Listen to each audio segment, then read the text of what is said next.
Welcome to this week's Indie Dev Showcase, highlighting the many developer-submitted games and demos we check out. If you'd like to submit a game for a future video, please get in touch. And with that said, let's get on with the showcase.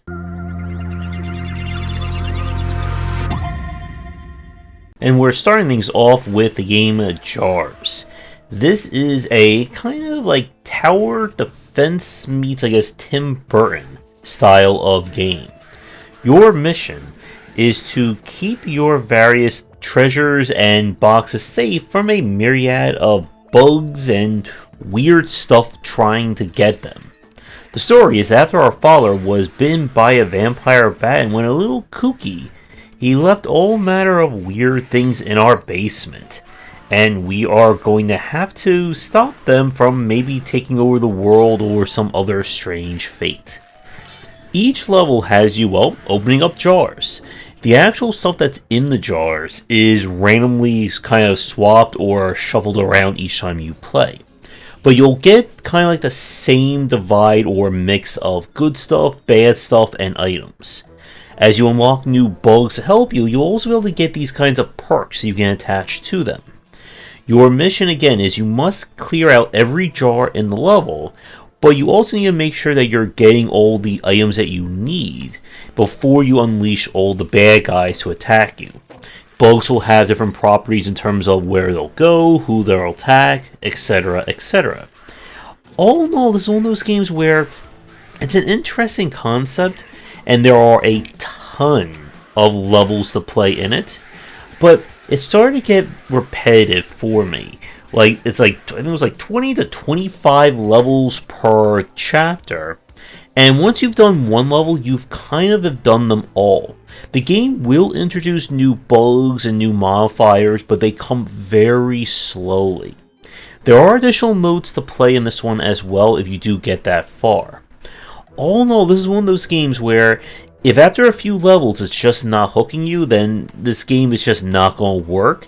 But if you do enjoy this kind of gameplay, there is certainly a lot here to go around. We now turn to the amazing American Circus. This is a kind of deck building strategy or kind of grand campaign style game. Think Darkest Dungeon, but with far less Lovecraftian horrors and insanity. Our mission is to go around the United States during the turn of the century to build the best circus around. And to do that, we're going to have to recruit people and various performers, put on shows, earn money, and so on.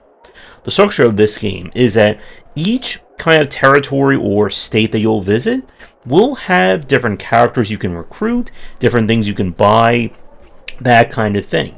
Your mission is to beat or put on a show in each area to earn points, upgrade your characters, and get more money, which in turn will let you go further and further out, fight more annoying crowds, and that kind of thing. Each character will belong to one of a different performer type, and that is kind of like their class. They can also come with passive benefits or downsides similar to that of Darkest Dungeon. But the characters themselves, or in terms of their class, are fairly locked in terms of what cards and abilities they'll get access to. When you start a show, your mission is to entertain the crowd before the crowd basically turns on you. And you have a limited number of cards and rounds before that happens. Now, the synergies between the different classes is very interesting. Each class will have different talents, and their cards will operate at different rules, such as the juggler, who will gain benefits based on performing juggling acts, which kind of powers their cards. There's a animal tamer who can summon animals to do their own thing, and that kind of stuff. The aesthetics and theme of this game, I think, are really well done. My main issue with it was that I felt like there weren't enough, I think, moving plates, no pun intended for this kind of game, to keep things as interesting as, say, a Darkest Dungeon or a Deep Sky Derelicts or that kind of thing. Once you've put on one show, you've kind of seen everything the game has to offer. There's very little moving parts in terms of upgrades, changing characters, changing situations, that kind of thing. Your only real goal is to get to the fame total in order to basically get to the final challenges. And I just started to feel a little bit repetitive in what we were doing.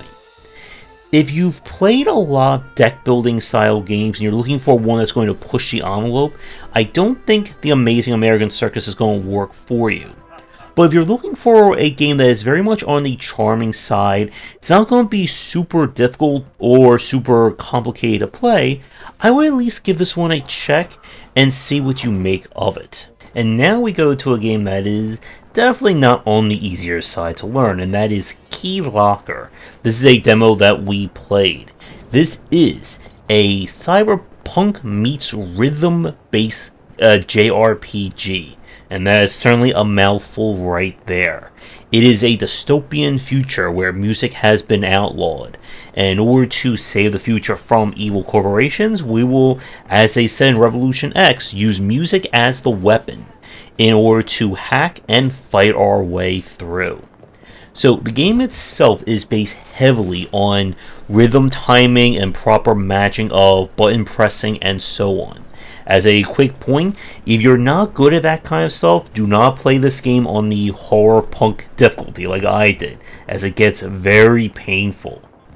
When you begin, you'll choose from different classes, which will affect what you can do in and out of combat. Combat itself is all about fixed encounters. There's no random encounters in the game itself, and is focused on you using positioning as well as timing in order to use your various powers to win. As you go through, you'll unlock additional characters, combat will of course get harder, and you'll have to be even better at matching your timings for attacking and defense. My main issue about this game is that it can be very hard to learn the timings for doing things in it. And there's certainly a lot happening in terms of different positionings, different classes, etc. I would say that if you are a fan of turn-based combat and you like, again, that rhythm or that action button style that we saw from stuff like Mario RPG and so on, definitely check out Keylocker. But if you're looking for something that may be a little bit easier to learn or less things in terms of its turn-based combat, this game may be a little too advanced in that respect. But with that said, we're going to take a quick break, and when we come back, we have 3 more games to look at for this week's showcase. If you're interested in more of my thoughts on design, then check out my game design books. For entry-level students, we have 20 essential games to study, and then the Game Design Deep Dive series that takes an extensive look at different genres, with more coming soon. We now have Wytchwood. This is a puzzle crafting adventure game. We play the Witch of the Woods here, who, after being badgered by, well, a goat, we are going to have to go out and fulfill the needs of the local townsfolk, solve mysteries, and try and figure out what is going on. This is a game that is heavily built on crafting and gathering resources. It's very much a borrow money from Peter to pay Paul kind of affair. In order to gather a resource or complete a job, you'll need to craft materials and items. To get those items and materials, you'll need to find other materials to then craft, to then gather, to then craft, to solve. So, if you're looking for a very action-heavy style game, Wytchwood is definitely not going to be for you. I love the charming aesthetic of this game, the kind of storybook look and feel to it. And the game gives you a lot of different objectives to go for. Progression is going to be tied to completing quests, which will unlock additional spells, which will need additional crafting, and you get the picture. Much like some of the other games in today's showcase, this is very much a title where you will figure out very quickly if you are the right audience for it. If you don't like crafting games where things have limited uses or durabilities, this is also not going to be the game for you. But if you're looking for a very charming game, one that is not going to be too challenging to play and just more about exploration, then give this one a shot. And now we turn to Space Warlord Organ Trading Simulator, a game that, well, it tells you exactly what this game is right on the thumbnail. This is a game, well, that you are going to be selling, buying, and trading organs on the interstellar black market. People want organs, you're going to get them for them. Your mission here is to grow your business by buying and selling the various organs every time there is a stock trade. The AI will be buying them as well, and your mission is to buy the cheapest organs possible to satisfy the conditions for your clients. As the game goes on, more clients will show up, and the story will start to unveil itself. Now, my main issue that I had with this game when we first played it is that the buying and selling happens very much automatically, and there are plenty of cases where I was clicking on things, and before I could even click the buy button, it was already being bought by the AI. So please keep in mind the footage you're seeing is taken from week 1 of the game being released, and since then it has been updated quite a bit, with new organs, new storylines, and I believe they have made it that you can remove like the AI or slow things down when you're trying to buy and sell organs. This is again one of those games where it lays everything right out there for you. If you enjoy the very first minute of this game, you're going to keep enjoying it. But it doesn't really grow in terms of new mechanics or systems. The organs that you'll need to buy become more complicated. You also have to deal with special conditions on them. And I guess ultimately for this kind of game, I was really hoping for a little bit more, meat on these organs. But if you are looking for a game that is definitely about a very specific niche, in this case of organ trading, and you don't mind the speed of it, then I would at least give this one a check and see what you can make on the interstellar black market. And for our last game of our video, this is Happy's Humble Burger Farm. Yeah, we got more meat, lined up. This is in the ever popular style of 1 part restaurant sim, 1 part horror, and things going wrong and bumping in the night. We are working at Happy's Humble Burger Farm, where every night it's up to us to complete a variety of tasks, serve the customers, and, well, avoid strange things that are happening. The game itself is essentially split between 2 distinct areas. You have the actual restaurant itself, where each night it kind of runs like a miniature restaurant sim. You will have to prepare food, manage the different orders, do things in the right order, and make sure that the customers are happy.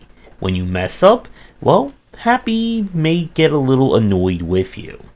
And things as you get further on will get harder and harder. More menu items will be added. You can also spend money and upgrades to improve various aspects of the restaurant itself, such as having more cooking stations, making them faster, more reliable, that kind of thing. The other side of this game is kind of the SCP style mystery of what is going on. Something is definitely not right here on Happy's Burger Farm, and the surrounding area is very mysterious by the fact that there doesn't seem to be anyone else as reactive as you. And as with games of this kind, there is a ton of lore and hidden things under the surface. My main issue that I have with this game is this kind of split focus. I found the whole running the burger section and the restaurant to be very engaging. It kind of is, in a sense, kind of along the lines of a cook serve delicious in terms of chaos in the kitchen. But the main focus, if you're going to be playing this game, is going to be solving the mystery. And as it turns out, to solve this mystery and all the way through, you really have to spend less time at Happy's Humble Burger Farm.